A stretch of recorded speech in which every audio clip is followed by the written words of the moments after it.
My name is Amanda, and I'm 28 years old.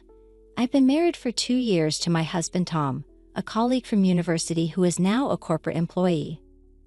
Since graduating from university, I've chosen not to seek traditional employment and instead make a living through stock investment and foreign exchange trading.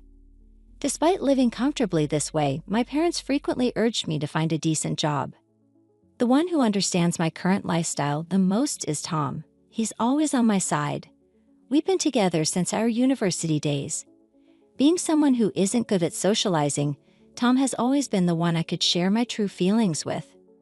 I have parents and a younger sister, but they seem to keep their distance, labeling me as the odd one out.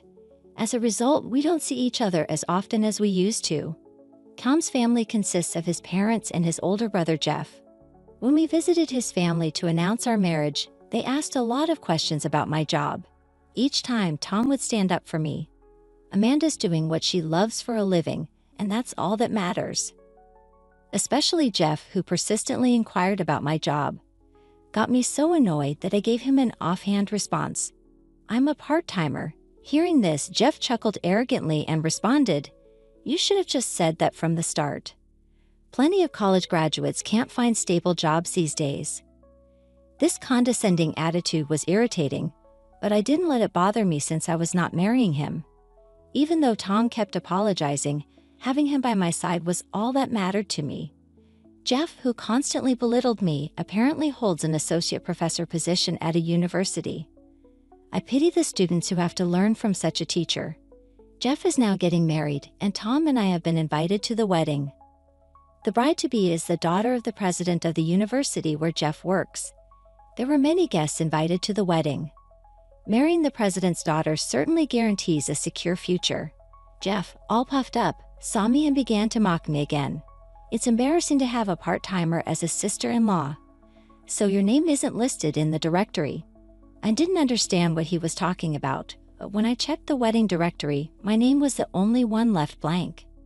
Tom was about to confront Jeff when I told him not to worry about it since I didn't care about such things. "I don't mind, so don't start a fight over it." Hearing my words, Jeff smirked and retorted, "That's right. A part-timer should keep a low profile. Don't ruin this celebration." Then he even told us not to serve drinks to the other guests at the wedding. "If you go around serving drinks and people ask what your job is, it'd be troublesome. Just sit quietly," he said triumphantly, leaving us behind. But Tom was still furious. "I'm sorry, my brother has been incredibly rude." My husband Tom apologized with a near-tearful expression, feeling guilty. I unexpectedly found myself apologizing too. I should be the one saying sorry. "I didn't mean for you to be upset because of me." Seeing me apologize, Tom finally managed to smile. At the wedding that day, neither of us had the heart to celebrate Jeff and his wife. As Jeff had suggested, we decided to simply enjoy the delicious food. As expected from a wedding of the daughter of a university president, the food was extravagant and we fully enjoyed it. The gifts were heavy, raising our expectations of something luxurious. But when we opened the box at home, we were stunned. Inside was a bowl with a portrait of Jeff and his wife. Even Tom, being the younger brother, was exasperated. He sighed and said, "This is the last thing we need. I don't want to see my brother's face, but we can't just throw it away. And it's not something we can use." "Certainly. Here is the text punctuated and divided into short paragraphs." But I thought of a way to use it immediately. It was the perfect size and depth for our cat's dish. "Can we use it for the cat's food?" "Would that be disrespectful to your brother?" Tom replied, laughing. "It's perfect for the cat's food. The idea of my brother and his wife being licked by the cat every day is refreshing." With Tom's approval, the gift bowl became our cat's dish from then on. A month later, I had to visit the university a few times where Jeff worked. I hated running into Jeff, who had started working there after marrying the president's daughter. But I figured I'd be safe as the campus was large, and I had to visit a different department from where he worked. However, I bumped into Jeff right away. Seeing me, Jeff looked surprised. I quickly averted my eyes and pretended not to see him. But Jeff approached me and started shouting, "Why the hell are you here? I'm calling the police for trespassing." Jeff's loud voice drew a crowd of students. In front of them, he began mocking me. What's a deadbeat like you doing here? Did you come to eat cheap lunch at the cafeteria? Being shy, I fell silent, but that seemed to amuse Jeff even more. He started telling the surrounding students, "This woman is a part-timer. Even after graduating from college, if you don't study hard, you'll end up like this." I could see the students giggling and I felt like crying. Then a voice interrupted Jeff's rant from behind. Turning towards the voice, I saw a familiar professor and felt relieved. "What on earth is happening?" he said. "She's my invited guest, my brother-in-law." Jeff was momentarily taken aback by the words, but he quickly retorted, "Isn't there some kind of mistake? This girl is just a part-timer." Another professor who arrived late and knew me corrected Jeff. "She is not a part-timer. She's a research collaborator in the economics department." Regardless of what the other professor said, Jeff seemed unconvinced. Ever since marrying the president's daughter, he's been condescending even to the older professors. The professor who invited me, thinking it was pointless to argue with Jeff, took my hand and led me away from the scene. As I left, the students also dispersed, but Jeff didn't seem amused. He seemed to follow me, barging into the room I had been wheeled into. Despite the presence of many senior professors in the room, Jeff continued to ridicule me with his words. "What's this about? She's a part-timer, right, dumb walking girl? Don't wander around the university." Upon hearing his offensive words, the senior professors in the room began to shudder in a panic. One of the senior professors ushered Jeff out of the room, but I could hear him whispering to Tom, "Your career is over." Jeff didn't seem to care about what was said. After all, with the president in his corner, he had no fear. But at some point, the president had entered the room I was in. The president immediately apologized to me. "I am deeply sorry. Our associate professor has spoken out of line. Allow me to apologize on his behalf." The other professors also apologized to me, to which I responded that I didn't mind. In reality, I was filled with rage almost to my breaking point, but I displayed mature composure. I had not planned to meet with the president that day, but he seemed to have come unexpectedly. I was conducting research with the professors of the economics department at this university on financial engineering. When I say research, I mean we're verifying whether or not the theory I use in my stock and forex investment operations is correct. Since my university days, I've been conducting financial transactions based on my unique theory. I've been exchanging opinions with a professor I met on social media. As the professor noticed my good investment performance, it began to verify it with me. I started to be invited to the university as a research collaborator. The university had repeatedly suggested I work as a lecturer, but as I'm not comfortable speaking in front of others, the idea was impossible for me. Since participating in the research also benefits me, I visited the university a few times a month to confirm the results. But I didn't realize it was the same university where Jeff works until he got married. When I looked at the guest list at the wedding and recognized a name, it turned out that the president of this university was the bride's father. Although there were other university-related guests, it seemed that no one noticed me. My name had been removed from the list, and I had been told not to serve drinks, so I never left my seat. With a wedding of such scale, no one was expected to notice someone as unremarkable as me. The reason the president and professors were in a panic is because I'm a major donor to this university. Ever since I started conducting research with the university, my investment performance has improved significantly, and I have been donating a substantial amount of money each year.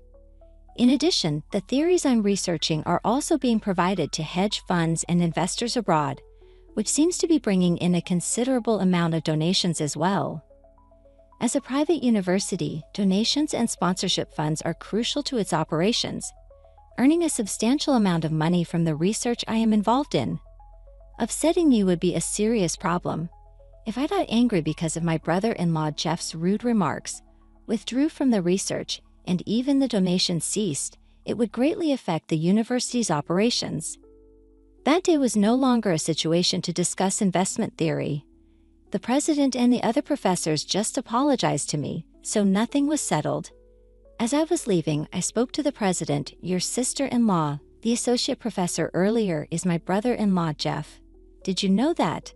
At these words, the president and the professors were surprised, and it was clear that no one had noticed it before. I also tried to share my honest feelings. Jeff always makes fun of me, but I think his attitude is questionable as an educator. I must have been pretty angry at that time. In front of about 10 people, including the president, I spoke quite passionately, something I couldn't normally do due to nerves.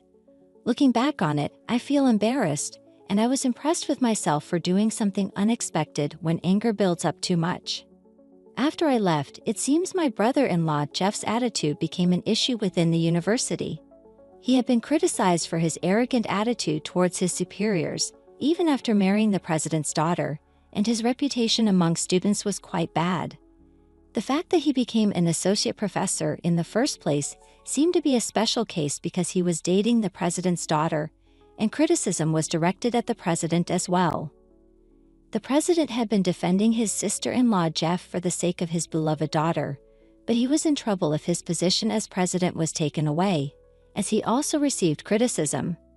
Jeff, not thinking that the president, his biggest backer, was criticizing him too, became more and more arrogant. Jeff, who didn't know about this, made fun of me as usual when I showed up at the university again. Back again, huh? A part-timer. Just because you're friendly with the economics professors doesn't mean you can get cocky. When I thought about the fact that a man who speaks such rude words is an associate professor, I started to think that this university was going down the drain. The president had such a man as his brother-in-law, and even if he acted arrogantly, he didn't scold him. So I started to think about stopping the joint research with this university. I didn't like being made fun of every time I came to the university, and I started to feel like it was a waste of time. So I thought about ending it while listening to Jeff's talk. Whether he noticed that I was absent-mindedly listening to a story, Jeff shouted even more, "Hey, are you even listening? Are you so stupid you can't even listen to other people's stories?" Then a louder voice from the president resonated, "Jeff, you are the fool." When the president appeared, even my overbearing brother-in-law, Jeff, became still as a statue. Seeing him like that, I couldn't help but burst into laughter. After realizing that I was laughing at him, Jeff glared at me but was quickly silenced by the president's harsh words. "After today, you're no longer part of this university. Pack up and get out immediately." Jeff seemed to have a hard time comprehending what was said. His gaze fixed blankly on the president's face. Then suddenly his tone grew casual. "Father-in-law, what's going on all of a sudden? Are you trying to surprise me?" In response, the president, his face crimson with rage, yelled again, "You have no right to call me your father-in-law. I want you to divorce my daughter as well." The sudden talk of divorce took me aback. But just then, a young woman and a man in a suit appeared before us. Looking at the woman, I felt I had seen her somewhere before. Turning to Jeff, I saw he was visibly shocked. Seeing Jeff's surprised face, I recalled that this woman was Jeff's wife. But why she would come here was still a mystery. Jeff's wife, with a stern look on her face, began to speak slowly. "I suspected you were acting strange, so I had a lawyer investigate, and they managed to get these photos." As she spoke, the man in the suit pulled out several photos from a bag and showed them to Jeff. Peering at the photos from behind Jeff, I clearly saw him arm in arm with a woman I didn't recognize. Jeff seemed surprised, and I also let out a gasp of astonishment. I understood why the president had mentioned divorce, but I felt it was unnecessary to discuss it in the middle of the university, especially in front of me. Jeff's wife continued to address the flustered Jeff. "That's divorce, just as Dad said. After all, you were just using him, weren't you? You never loved me."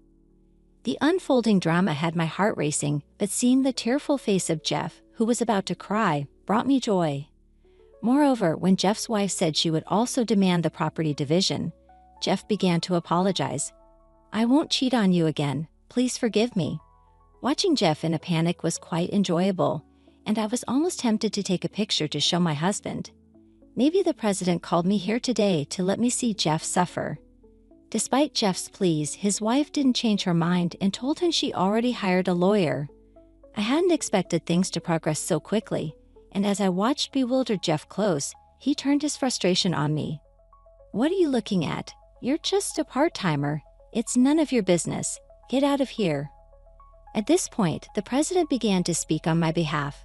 "You always yell part-timer at Amanda, but she's a skilled investor.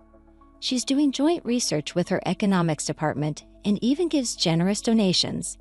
She's a much more valuable person than you ever will be." Finally, it seems like Jeff began to believe the president's words as he silently looked up at me. That timing was just right, so I gave my brother-in-law Jeff a piece of my mind. "I expect an apology from you too." Reluctantly, Jeff apologized to me. The president must have intended for Jeff to apologize to me too, hence his orchestration of this whole event. Showing off evidence of his affair, weakening Jeff completely, and talking about me to further weaken him. And compel an apology, that must have been the plan. Thanks to that, I felt quite refreshed. Seeing Jeff apologizing to me while Jeff looked down in despair, the lawyer was explaining the demand for the property division. Meanwhile, I bid Bob farewell, ready to leave. Bob requested my continued support for the university. When I asked for a rain check, I began to distrust this university because of Jeff, and I had my own concerns to attend to. I promised to get back to him and left for the day. When I got home, I filled my husband Tom in on the Jeff incident that had taken place at the university. Tom was aware of my distaste for Jeff, and when I told him about Jeff apologizing, his affair, and looking down in despair, he wore a genuinely happy face. Then, looking somewhat frustrated, he said to me, "Dan, I wish I could have seen him in that state. But man, this feels great." He then continued, looking slightly angry, "Why didn't you take a picture?" As he feigned anger, we locked eyes and burst out laughing. I actually had another piece of good news to share with Tom. Guess what? It seems I'm pregnant. Hearing this, Tom was ecstatic, cheering as if he'd won a lottery. I'd been feeling unwell lately and had suspected as much. On my way home from the university, I dropped by the OB-GYN and found out about the pregnancy. I felt a bit guilty for Bob, who had gone to such lengths to orchestrate Jeff's apology, but I decided to put my cooperation with the university on hold. Bob seemed disappointed, but he said he'd wait until I finished with child rearing. When I suggested reconsidering at that point, when I casually asked Bob about Jeff, he informed me that Jeff, who had officially divorced, was not only unemployed but struggling to find a new job. Jeff was trying to sell himself to other universities, but his arrogance was well known and no offers were coming in. Ultimately, Jeff's arrogance boomeranged back on him, and the comeback was even bigger than expected. Suddenly, I realized that the photos of the cheap gifts we used as cat dishes had disappeared. Whether it was because we had used cheap gifts or because they had divorced, the couple's photos had vanished as well.